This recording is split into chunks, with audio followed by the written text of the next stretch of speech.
सुप्रभात महजगेंद्राणा। आज की हमारी आध्यात्मिक चर्चा का विषय है आहार, निद्रा, भय एवं मैथुन। आहार, निद्रा, भय एवं मैथुन। परिवर्तन ही विश्व का अटल नियम है।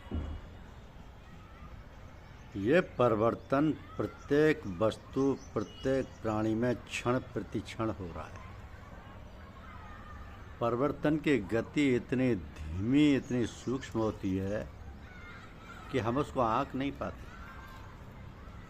जब परिवर्तन काफ़ी हो जाता है और हम उसे देखते हैं तब लगता है कि हाँ, ये ऐसा हो गया, इतना बड़ा हो गया इत्यादि। तो फिर हमारा क्या कर्तव्य है कि हम इस परिवर्तन से अपने आप को किस तरह से व्यावहारिक जीवन में व्यवस्थित रूप से प्रयोग में ला सकें। हमारा जीवन, जिससे हमें सबसे ज़्यादा लगाव, सबसे ज़्यादा प्यार है, बदल रहा है। इस बदलाव को यदि हमने सोचकर अपनी गतिविधि की दिशा में नहीं संभाला है तो हमारी मनुष्यता और बुद्धिमत्ता का क्या मूल्य है, क्या फ़ायदा। मनुष्य तो एक बुद्धिमान प्राणी है, इसके अंदर विवेक है, बुद्धि है, और इसलिए हम अपनी प्रत्येक गतिविधि को भली प्रकार देखकर सही और आवश्यकता के अनुसार बदलकर धीमी या तीव्र गति दे सकते हैं। हमें ये नहीं सोचना चाहिए कि यार इतनी क्या जल्दी है, ये क्या हम कर लेंगे, लेकिन होने को कोई नहीं जानता है कब क्या हो जाए। इस कारण ढील देना और लापरवाही करना उचित नहीं। जितनी जल्दी हो सके और जिस प्रकार भी हम इस गतिविधि को उचित अनुचित का विचार कर उसे आगे बढ़ाएं और प्रयोग की दिशा में संयम और विवेक द्वारा उचित रूप से आगे बढ़ाएं।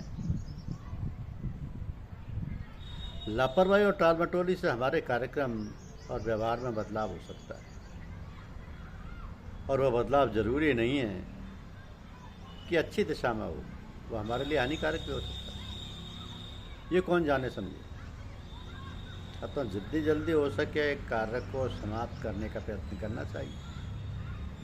परमपिता परमात्मा ने हमें हमारी आवश्यकता की सभी चीज़ों को हमारे पैदा होने से पहले ही मुहैया कर दिया। इतने उसकी दया कृपा है। हो क्यों ना ऐसा, क्योंकि वह परमपिता है। पिता भी कभी नहीं चाहता कि उसकी संतान को कुछ दुख मिले, मगर कर्म की गति महान है और कर्म का फल तो अवश्य भोगना होगा।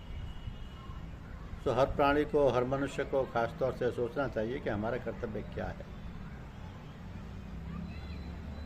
और हम उसे कैसे करें, कैसे निभाएं और उसको पूरा करें। तभी तो हम अपने हर कर्तव्य और हर जिम्मेदारी का ठीक तरह से निभा कर सकेंगे।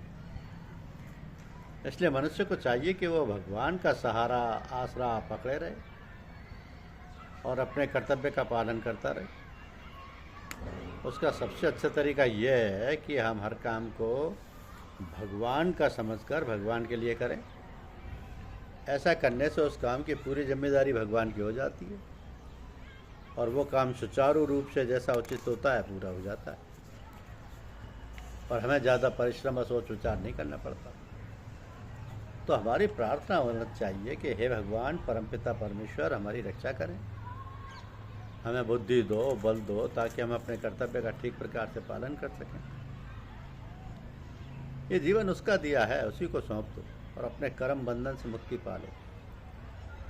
यही हमारा ध्येय, यही हमारा कर्तव्य होना चाहिए। दीन और दुनिया दोनों की कमाई करनी है मनुष्य को, क्योंकि मनुष्य सबसे श्रेष्ठ प्राणी है। श्रेष्ठ किस बात में?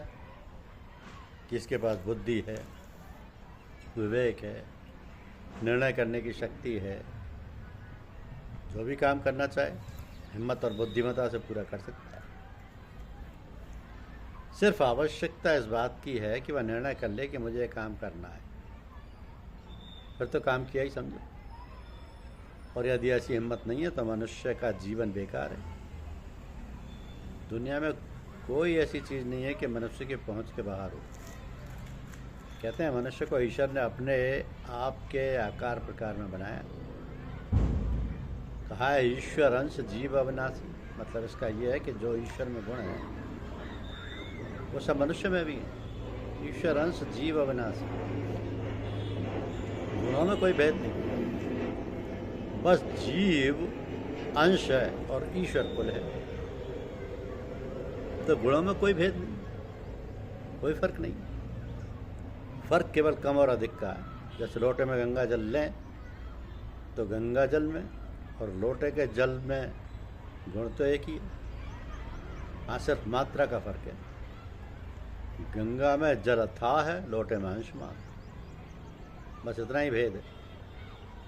तो फिर आदमी अपने को दीनहीन क्यों समझे? भगवान ने उसको बुद्धि दी है, शक्ति दी है, सामर्थ्य दिया है, किंतु वह उन शक्तियों का प्रयोग ना करे तो उसमें दोष किसका है? मनुष्य को जो भी शक्ति और सामर्थ्य भगवान ने दी है उसका समुचित प्रयोग करना ही मनुष्य का कर्तव्य है। यदि वो ऐसा नहीं करता है तो मनुष्यता से विहीन दीनहीन है। यही फर्क है, एक दूसरे से मनुष्य में जीवन का काल सबका एक सा नहीं होता। कोई दीर्घजीवी है, कोई अल्पायु है, मगर शक्ति और सामर्थ्य सब में बराबर है। कोई कोई अपनी शक्ति और सामर्थ्य को बढ़ा लेता है, कोई नहीं। ये तो मनुष्य के ऊपर निर्भर करता है। आहार निद्रा भय मैथुन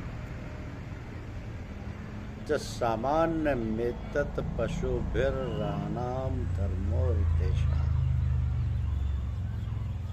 धर्म की व्याख्या लोगों ने तरह तरह की से की है।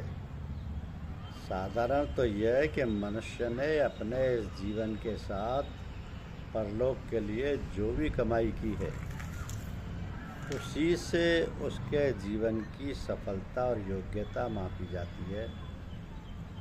ये सच है कि मनुष्य का जीवन एक प्रकार का नहीं होता। जिसके जैसे कर्म हैं और जैसा वो उन कर्मों का उपयोग करता है वही उसकी कमाई है और धरोहर है। तो मनुष्य जीवन को इसलिए श्रेष्ठ माना गया है कि वो प्रारब्ध का भोग करता है और नए नए कर्म भी करता है। ये उसको भगवान की ओर से छूट दी गई है। प्रकृति प्रदत्त सामर्थ्य का उपयोग करना ही मनुष्य के हाथ में है, इसलिए वह जैसा चाहे अपने आप को ढाल सकता है। हाँ, सभी लोगों में एक सा सामर्थ्य और बुद्धि नहीं होती,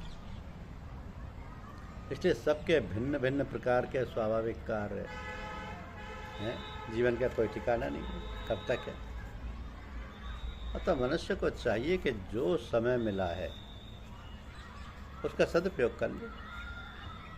आगे जाने क्या हो, ये मनुष्य जीवन फिर मिले ना मिले।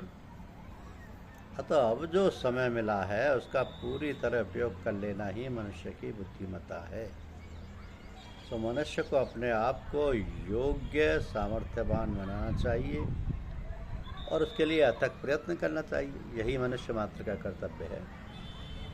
हमारे नीति शास्त्रों में कई ऐसे प्रसंग हैं जिनमें शिक्षा दी गई है कि सत्य का साथ कभी नहीं छोड़ना चाहिए। जीवन में चाहे जितनी भी मुश्किलें आए, अगर सत्य को जीवन का आधार मान लिया जाए तो सारी कठिनाइयाँ खत्म हो जाती हैं। इसी से जुड़ा एक प्रसंग है कि एक बार यात्रियों का एक काफिला रेगिस्तान के रास्ते से गुजर रहा था। अचानक लुटेरों के एक गिरोह ने उसे घेर लिया। लुटेरों द्वारा प्रत्येक यात्री की तलाशी ली गई, उनके रुपए वगैरह छीन लिए गए, लेकिन लुटेरों को एक 12 वर्षीय लड़के के पास कुछ नहीं मिला। लुटेरों के सरदार ने पूछा, बच्चा तेरे पास कुछ नहीं मिला, कहीं तो अनाथ तो नहीं है? उस किशोर बालक ने जवाब दिया, नहीं मैं अनाथ नहीं हूँ, मैं अपनी बीमार बहन की खिदमत करने जा रहा हूँ। मेरी माँ ने सोने की 5 असरफियाँ मेरे लंगोट पर छिपा दी थीं जो मेरे पास हैं। लुटेरों के सरदार ने उससे पूछा, जब माँ ने असरफियाँ छिपा कर रख दी थी तो तूने हमें क्यों बताया? किशोर ने बताया, माँ ने यह प्रेरणा दी थी कि जीवन में कभी झूठ नहीं बोलना चाहिए। आपने पूछा तो मैं झूठ कैसे बोलता? उस किशोर बालक की सत्यनिष्ठा ने डाकू सरदार का हृदय बदल दिया। उसने सभी यात्रियों से लूटा हुआ सामान वापस कर दिया और तत्क्षण सत्य के पालन का संकल्प ले लिया। वह सत्यनिष्ठ बालक आगे चलकर खलीफा अमीन के नाम से विख्यात हुआ। ये सत्यनिष्ठा का प्रभाव है। तो मनुष्य में विवेक है, बुद्धि है, विद्या है, सब कुछ है, और ईश्वर की कृपा थी। धन्यवाद।